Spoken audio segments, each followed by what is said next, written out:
Madam చూసుకున్నట్లయితే అమ్మాయిలే కాదు, అబ్బాయిలు గూడా అసలు ఓపిక లేకుండా ఉన్నారు. అవును. 100%. హ్మ్. అసలు ఇగో పక్కన పెట్టేస్తే చిన్న వయసులోనే పెళ్ళిళ్ళు చేసేసుకొని వాళ్ళకి తెలిసి తెలియని వయసులో అదే. కాంప్రమైజ్‌లు కాకుండగా, అవును. అడ్జస్ట్ కాకుండగా అవును. మరి మొండితనానికి పోయి హ్మ్. వాళ్ళ జీవితాలు పాడు పాడు చేసుకుంటున్నారు. చేసుకుంటున్నారు. మరి ఇలాంటప్పుడు మీరు వాళ్ళకి ఏ విధంగా సందేశాలు ఇస్తారు? ఏవి సూచనలు చెప్తారో చెప్పండి? నేను కొంతమంది మన దగ్గరకొస్తే గూడా చెప్తానమ్మా. హ్మ్. కొన్ని లవ్ మ్యారేజ్‌లయి గొడవలు పడి తెలిసిన వాళ్ళుంటే వాళ్ళకి గూడా కౌన్సెలింగ్ ఇస్తూ ఉంటాను. హ్మ్. ఏంటంటే ఇప్పుడు అమ్మాయిలు గాని, అబ్బాయిలు గాని తొందర పడకుండా ఇప్పుడు తల్లిదండ్రులు మనకు అమ్మాయికైనా గానండి తల్లిదండ్రులు ఎందుకు ఎన్నో కష్టపడి పెళ్లి చేయాలని చూస్తారు. అబ్బాయి పేరెంట్స్ అయినా ఎన్నో ఏళ్ల బట్టి ఆ పిల్లాడి మీద ఆశలు పెట్టుకుంటారు. హ్మ్. ఇప్పుడు పెద్దగా అయ్యి మంచిగా పెళ్లి చేసుకొని మనల్ని చూడాలి, ప్రయోజకుడు కావాలి అనే ప్రతి తల్లిదండ్రి ఆలోచిస్తుంటారు. అవునండి. అమ్మాయి అయితే ఏంటంటే మంచి సంబంధం చూసి అమ్మాయిని మంచి ఇంటికి పంపించాలి అని అట్లా చూస్తుంటారు.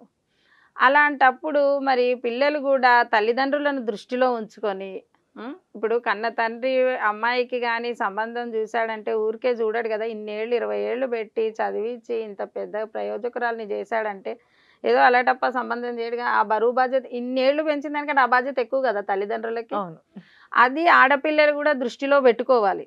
హ్మ్. హ్మ్. హ్మ్. పెళ్ళికి ముందు ఎవరైనా మీరు ప్రేమిస్తున్నారు, చేస్తున్నారంటే మా నాన్న ఇన్నేళ్ళు నన్ను కష్టపడి ఎట్లా పెంచారు. హ్మ్.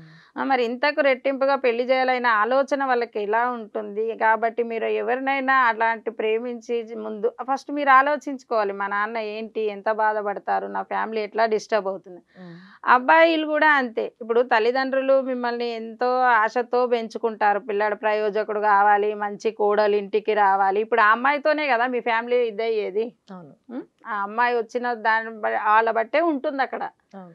మీ కుటుంబం సఖ్యంగా ఉండడమా, తలనొప్పులు తెచ్చుకోవటమా అనేది అక్కడే ఉంటుంది. అవునండి. కాబట్టి మీరు గూడా ఆలోచించుకోవాలి. మీకు ఎలాంటి అమ్మాయి అయితే ఏదో మనము ఆ అమ్మాయి చక్కగా ఉంది, అబ్బాయి బాగున్నాడు అంతవరకే గాదు చూసేది.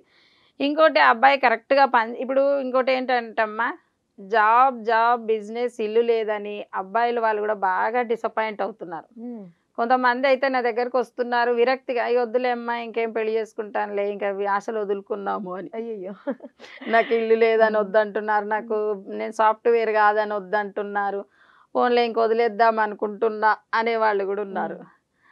అలా గాకుండా ఒక సాఫ్ట్‌వేర్ జాబ్ గాదు గానీ, ఇప్పుడు ఏ బిజినెస్, ఏ క్యాస్ట్ వాళ్ళైనా వాళ్ళకు తగ్గ వృత్తిలో వాళ్ళు ఉంటుంటారు. అవును. హ్మ్. ఏ హ్మ్. కమ్యూనిటీలో అయినా వాళ్ళకి తగ్గ పనులు వాళ్ళు చేస్తుంటారు. ఇప్పుడు ప్రతి ఒక్క వ్యక్తి మనకు అవసరమే. హ్మ్. చెప్పులు కుట్టేవాడి దగ్గర నుంచి మొదలుపెడితే ఇప్పుడు గోల్డ్ చేసేవాళ్ళు ఉంటారు బంగారం. వాడు బంగారం షాప్‌లో ఉన్నాడు. బంగారం ఇంట్లో ఉండి చేస్తున్నాడు. అయ్యా! నేను ఆ పిల్లాడిని చేసుకొని నాకు సాఫ్ట్‌వేరే కావాలంటే మరి హ్మ్. మనకు చేసి పెట్టేవాళ్ళు ఎవడు కావాలి మరి? అంతే. కదా! కరెక్టే.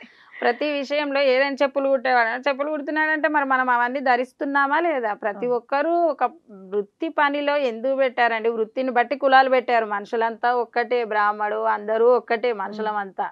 కాకపోతే మన వృత్తులను బట్టి ఒక కులాలుగా ఏర్పరిచారు. హ్మ్. భగవంతుడిని గూడా అట్లనే చేసుకుంటున్నాం గదా! వెంకటేశ్వర స్వామి అంటున్నాం, రాముడు అంటాం, కృష్ణుడు మన మనస్తత్వాలను బట్టి. అంతే. అట్లాగే హ్మ్. వృత్తులను బట్టి కులాలు పెట్టారు. ఇప్పుడు ఏ వృత్తి వాళ్ళు గూడా నేను ఇది జెయ్యను అని మానేసుకుంటే అప్పుడు పరిస్థితి ఏంటి? హ్మ్. హ్మ్. హ్మ్. ఏ కమ్యూనిటీలో వస్తారు?